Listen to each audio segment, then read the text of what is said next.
बाब 14 लाल कपड़े में नमाज पढ़ना। 248 अबू जुहैफा रजी अल्लाह अन्हु से रिवायत है, उन्होंने फरमाया कि मैंने रसूलुल्लाह सल्लल्लाहु अलैहि वसल्लम को चमड़े के एक लाल खेमे में देखा, और मैंने यह भी खुद अपनी आंखों से देखा कि जब बिलाल रजी अल्लाह अन्हु आपके वजू से बचा हुआ पानी लाते तो लोग उसे हाथों हाथ लेने लगते। जिसको उसमें से कुछ मिल जाता वह उसे अपने चेहरे पर मल लेता, और जिसे कुछ न मिलता वह अपने पास वाले के हाथ से तरी ले लेता।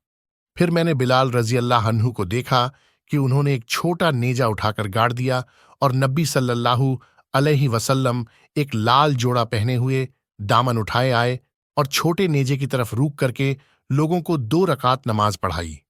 मैंने देखा कि लोग और जानवर नेजे के आगे से गुजर रहे थे। फायदे इमाम इब्ने कय्यिम ने लिखा है कि आपका यह जोड़ा लाल न था, बल्कि उसमें काली धारियां थीं। इससे मर्दों को सुर्ख लिबास पहनने का सबूत मिलता है। अगर औरतों और काफिरों से मुशाबिहत और शोहरत की ख्वाहिश न हो। औनुल बारी 1/508।